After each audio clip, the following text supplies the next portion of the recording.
Jerry Cirino with the Fides Podcast is on to discuss some major pro-life issues. Are we really winning, or is there something else that we should know? All this and more coming up right now. The so-called Women's Health Protection Act, H.R. 3755, would, quote, allow abortion on demand nationwide throughout every stage of pregnancy, ban pro-life laws in every state and local government, force Americans to support abortion with their tax dollars, likely eliminate conscious protections for doctors, among other extreme actions. And the USACB is calling us to action. Here to discuss that and more is Jerry Cirino from the Fides Podcast. Good morning to you, Jerry. Hey, Joe. Thanks for having me on. I appreciate it. Yeah, praise be to God. It's good to have you on. Tell us, so there's lots of these stories in the headlines, and I don't know if you saw some of the sort of the testimony going on the Hill about this bill. It blows my mind in many ways how we could debate and argue so much over the gift of human life. Not only that, but then the transgender issues that were also wrapped up into the conversation, because Jerry, not only women have babies, apparently.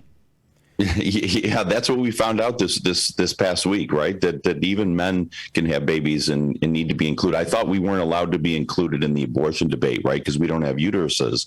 But now they're in a bit of a quandary because they don't want to identify men and women, and there is no difference between men and women. So they get themselves in a bit of a quandary, don't they?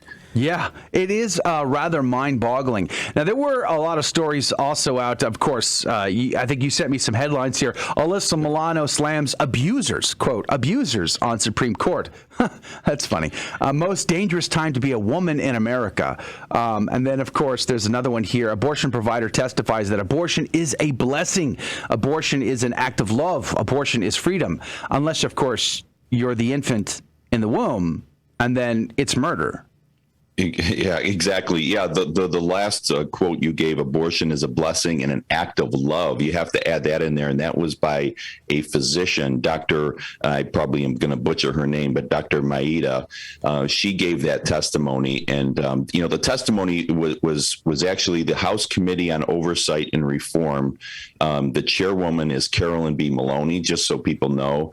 And it was the title of the discussion, or the committee oversight, was a state of crisis, examining the urgent need to protect and expand abortion rights and access. So they did this hearing and had all these testimonies based upon the Texas law, but also based upon the Supreme Court's hearing a case called Dobbs versus Jackson, Jackson's Women Health, which is likely to be a challenge to Roe v. Wade. So that's why they did it. Yeah, that's coming up December the 1st, the Mississippi case.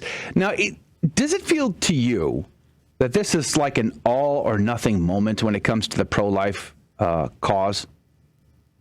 I think so. I think the fight never ends. I mean, I don't know if it's all or nothing, but I will say that this issue, what we have seen in all these issues, is the left doesn't back down, right? They don't compromise. They don't see that, hey, science is not on their side, and how there's a heartbeat and it's not a glob of cells, and on all that kind of thing. They don't see that and say, you know what, maybe we need to compromise a little bit. They go as far as you could possibly go on this issue, including even looking at and unable to support born alive acts, right? So they go beyond. They don't compromise. We have to keep fighting. I don't know if it's an all or nothing. I guess that's left to be seen. I don't think the left will stop fighting, and so we can't either. Yeah, I definitely think that the left will not stop fighting. It's in the name, progressivist. They have to keep moving. Professor Plinio gave the analogy of the progressivist as kind of like riding a bike. They are riding a bike, and if they ever slow down or they stop, then they fall over. They have to keep moving forward. They have to keep gaining ground. And the problem is that we don't have, like Fulton Sheen famously said, the communists have all vigor but no truth, and the Catholics have all truth but no vigor. And so we need that vigor. And I think that a lot of these laws coming out of Texas and out of some of these other states are putting a lot of life into the young people and into the people who were kind of on the fence about actually doing something. They believed in pro-life things, but they didn't really go out and do anything. And I think it sparked something. Have you seen that? Well, I think the young people are really amazing to me. So on my show, I deal a lot with the pro-life issue. It's not just pro-life, but it's predominantly pro-life because that's the biggest issue. But I've had a lot of people on from the organization Students for Life. And obviously, these are young people, and they are extremely passionate. They were among many of the counter protesters at all of these rallies throughout the country. And actually, a friend of mine who was on my show who writes for Students for Life, and you can go to studentsforlife.org and check out all this, or if you're interested, her name is Brenna Lewis, and she wrote about all the violence against their people, including an 8-month pregnant woman who was pushed to the ground, the vulgarity that was put out there. But the positive is that these young people stood up, they were strong, and they fought, and they don't care. They say they are the pro-life generation, and actually they really are. Amen to that. Jerry Cirino is our guest, Fides Podcast. By the way, real quick, where do we find Fides Podcast? So you could go look under any of the podcast apps that you use, and it's spelled Fides, Fides, and Fides is Latin for truth and knowledge, faith, and truth, and that's what I focus on. I'm on YouTube and Rumble and the like that. So yeah, I'd appreciate you subscribing. We do a lot of conservative issues, again, predominantly pro-life. I have guests, really some phenomenal guests, including Father Frank Pavone, who I'm sure all of your listeners know. Alveda King has been on twice, and many wonderful people. We have about 5 minutes or so left in our conversation with Jerry Cirino. There was some good news on the Hill. There was a nice testimony from Dr. Ingrid Scope, though. She's, I think, an OBGYN from San Antonio. She is, yeah.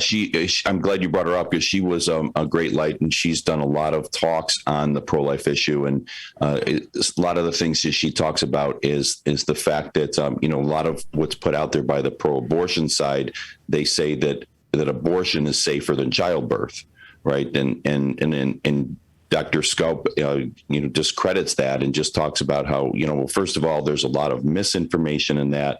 There's a lack of information from medical facilities and the like. And it looks to be, by all accounts, absolutely not true. And she gives it from a perspective of an OBGYN again, right? She knows this stuff. This is her thing. And, she gives great testimony. There weren't a lot of pro-lifers in this testimony in Congress. Gee, I didn't see that coming. yeah, it's a shocker. It's a shocker. Just as the women's marches would not allow pro-life groups to come, and they, as I mentioned, they harassed them as though the only issue for women is to be pro-abortion. Wow. Well, it's interesting.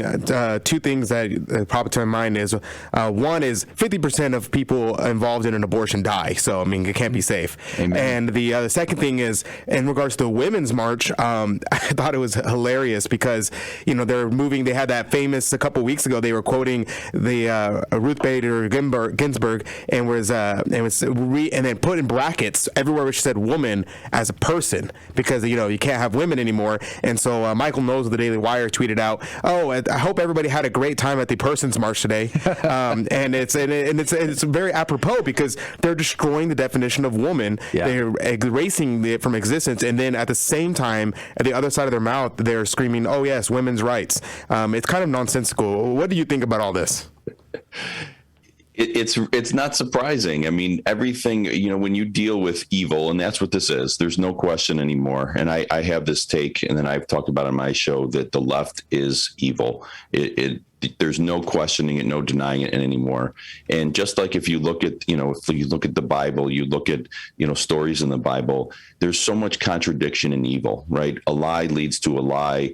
Deception leads to further deception, and none of it makes sense. And yeah, they have themselves in a quandary. They don't, they talk about women's rights, but then there's no such thing as women, and there's 72 different genders, and you can change them as you will. They get themselves all caught up in this, but they never, as I said earlier, they never say, oh boy, we've been caught here, or we're stuck here. We need to take a step back and adjust our stance. No, they keep going. They don't care about the hypocrisy. They don't care about the fact that they are dealing with non-truth. Which is why I go back to the all-in sort of sentiment, because it feels like that. It feels like the cat is out of the bag, so to speak, right? You know, they don't care about the optics of what they say or how they say it. They don't care that it's repulsive to us not only to fight so hard to try to take a human life in the way that they are, but then also the gender issues that get poured into there. I mean, it's just like the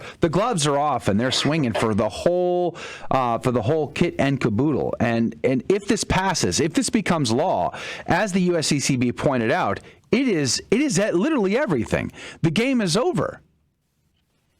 Yeah, and that's why the fight continues and has to continue going on. And even if if Roe v. Wade was overturned, and certainly the view is that the decision on this would go to the states. There are going to be, of course, liberal states like California and Massachusetts and Illinois, right? So the people would still have to fight in those states.